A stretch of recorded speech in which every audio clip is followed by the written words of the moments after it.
Topic true solution और solution जैसा आपकी बुक में दिया हुआ है, हम बात कर रहे हैं ट्रू सॉल्यूशन की।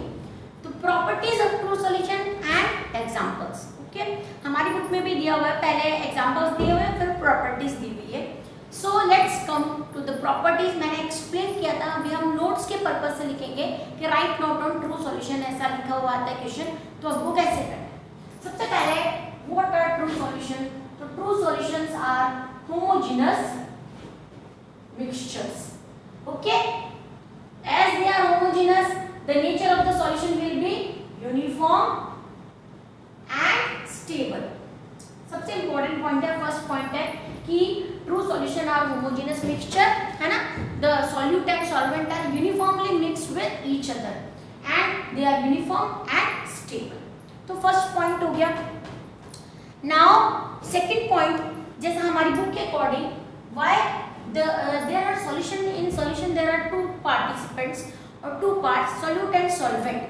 Why we cannot see any type of particle in the solution? Because particle size or size of solute particles, है ना, जो हमने solute particles उसमें डाले हैं is less than, or we can say in the range of nanometer, less than 1 nanometer. Nanometer means 10 raised to the power 9 meter, है ना। 1 nanometer is equal to 10 raised to the power 9 nanometer. Less than 1 nanometer, so not visible, ठीक है ना, या not visible, we cannot see with naked eyes. Okay, ये important है कि solution के पार्टिकल्स हम इसीलिए नहीं, सॉल्यूट तो है उसमें, लेकिन हमने उसको जब मिक्स किया सॉल्वेंट में तो पार्टिकल्स जो है अब विजिबल नहीं है क्योंकि उनकी साइज लेस देन 1 नैनोमीटर है, ठीक है। ये हो गए 2 पॉइंट्स। अकॉर्डिंग टू बुक अगर हम देखते हैं सेम जो सेकंड और थर्ड पॉइंट है दोनों सेम ही है। Why we cannot see the particles of true solution? Because they are very small particles, है ना। तो particles are very small. अब small होने की वजह से मैंने आपको कल एक रीजन बताया था कि हम 3 टाइप के सॉल्यूशन ले और वहां से टॉर्च की लाइट अगर पास करें तो हम ये देखेंगे कि ट्रू सॉल्यूशन जो है उसमें क्योंकि पार्टिकल विजिबल नहीं है इसलिए वो लाइट की जो बीम होती है वो उसको स्कैटर नहीं करेंगे। और आप जब सॉल्यूशन के अंदर देखोगे तो आपको लाइट के पाथ जो है वो दिखाई नहीं देगा, है ना। तो very small, so do not scatter the beam of light, है ना, the beam of light and path is not visible, है ना। अगर आप देखोगे ट्रू सॉल्यूशन के कोई भी सॉल्यूशन लिया उसके टॉर्च लगा के देखा तो लाइट का पाथ आपको उसमें दिखाई नहीं देगा। ये इसमें जो पॉइंट है वो दिया हुआ है, path of light is not visible in the solution. And the last important point, particles from the solution, particles of solute cannot be separated by simple physical method, ठीक है, simple physical method.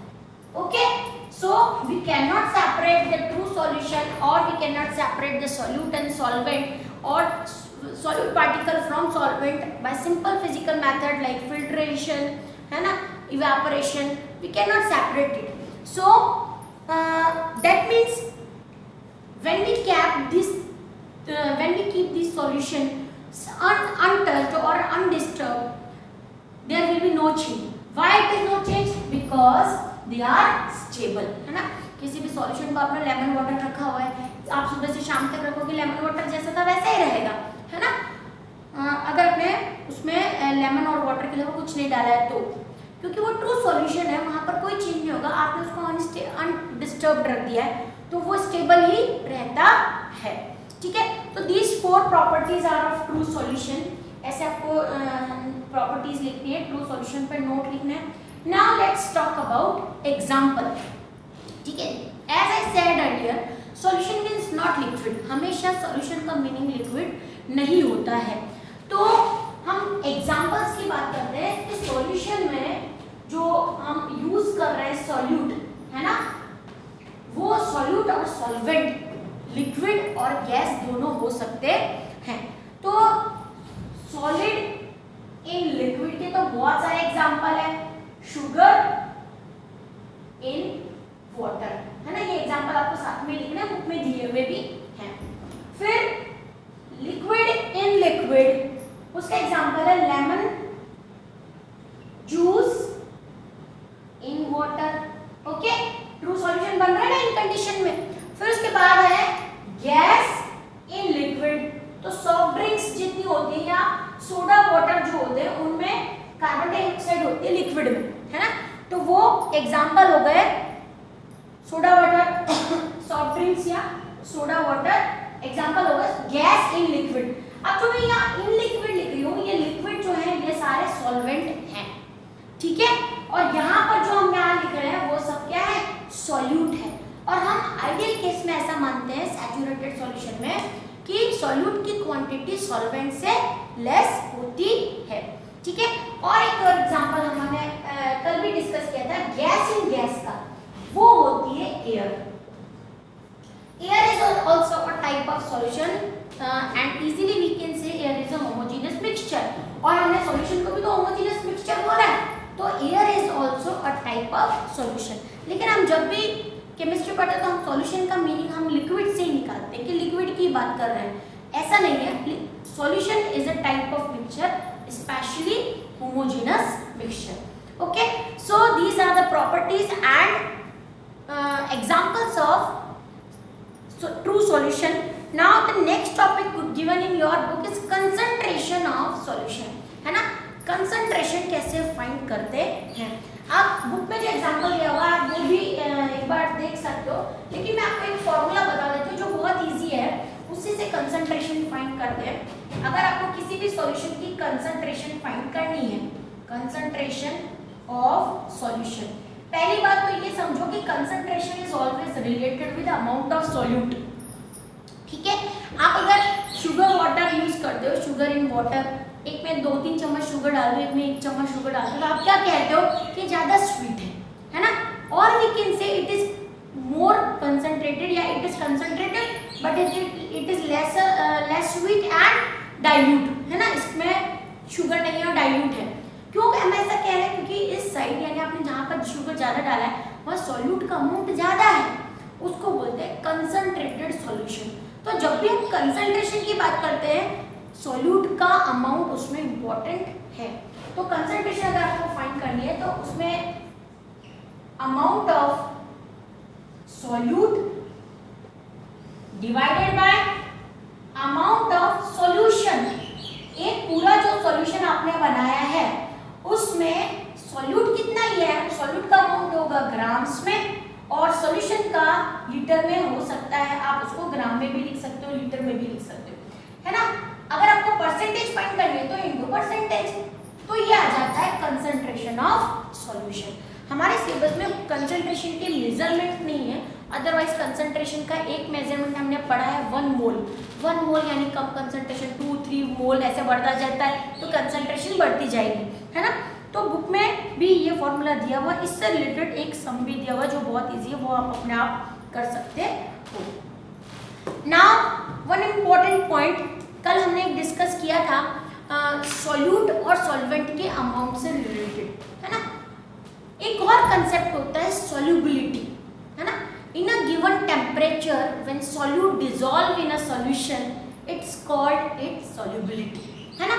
अगर आपने एक particular temperature पे solute को solvent के अंदर dissolve किया तो उसको सॉल्युबिलिटी कहते हैं। अलग अलग कंपाउंड्स की सॉल्युबिलिटीज अलग अलग होती हैं और इन कंपाउंड्स को जो ये सॉल्युबिलिटी होती है डिफरेंट फैक्टर्स पे डिपेंड करती है, ठीक है। जैसे एक सिंपल एग्जांपल हम देखते हैं कि अगर आप कोल्ड वाटर लेते हो और उसमें शुगर डिसॉल्व करते हो तो बहुत टिपिकल लगता है, मतलब टफ लगता है। इसके कंपैरिजन में अगर हॉट वाटर लेते हैं हम तो शुगर इजीली डिसॉल्व हो जाती है। तो most importantly solubility is dependent on temperature, और we can say as we increase the temperature solubility will increase, है ना। इसका रीजन हम प्रॉपर्टीज ऑफ पार्टिकल से भी समझ सकते हैं कि जैसे जैसे आप टेम्परेचर बढ़ाते हो सॉल्वेंट की जो पार्टिकल्स की काइनेटिक एनर्जी इंक्रीज हो जाती है, रेट ऑफ डिफ्यूजन इंक्रीज हो जाता है, उनके जो पार्टिकल्स होते हैं उनमें बीच में स्पेस बढ़ जाता है और उस स्पेस के अंदर सॉल्यूट इजीली आ जाता है। So this is also an example of solubility. How solubility affect, it is related with temperature. तो हम ये कह सकते हैं कि सॉल्युबिलिटी टेम्परेचर से रिलेटेड होती है, यानी प्रोपोर्शनल होती है। अगर टेम्परेचर बढ़ाओगे तो आप सॉल्युबिलिटी भी इंक्रीज हो जाएगी। फिर 3 टाइप के solution on the basis of solubility हमने कल डिस्कस कर लिए थे, है ना। कौन कौन से? Saturated, unsaturated and super saturated. These examples are given in your book as well as you do the one example of concentration. On next section we will discuss about the suspension, another type of solution. Suspensions का basic में थोड़ा सा आपको explain करती हूँ ताकि जब हम नेक्स्ट टाइम पढ़ेंगे तो आपको इजी रहेगा। जैसे चॉक पाउडर को और वाटर का एग्जांपल आपको माइंड में रखना है। एक फाइन चॉक पाउडर हमने लिया, है ना, और उसको पानी के अंदर डिसॉल्व किया। जब तक आप अच्छे से डिसॉल्व कर रहे हो, मैं आपको दिखाऊंगी, आप कहोगे मिल्क जैसा लग रहा है, यूनिफॉर्म लग रहा है ना, और इसका कलर वाइट है, इसके पार्टिकल हमको नहीं दिखाई दे रहे, चॉक सॉल्यूशन। लेकिन आफ्टर सम टाइम, है ना, वो थोड़ी देर बाद क्या होंगे, चॉक के पार्टिकल नीचे सेटल हो जाएंगे। ऐसा सॉल्यूशन सस्पेंशन होता है। तो आप बताइए, क्या ये होमोजीनियस है? नो। क्या ये स्टेबल है? नो। थोड़ी देर बाद नीचे सेटल होगा पार्टिकल्स हैवी है इसका मतलब। तो हेट्रोजीनियस है, अनस्टेबल है, नॉन यूनिफॉर्म है। यूनिफॉर्म तो होगा ही नहीं अब, क्योंकि नीचे सॉल्यूट है, ऊपर सॉल्वेंट है।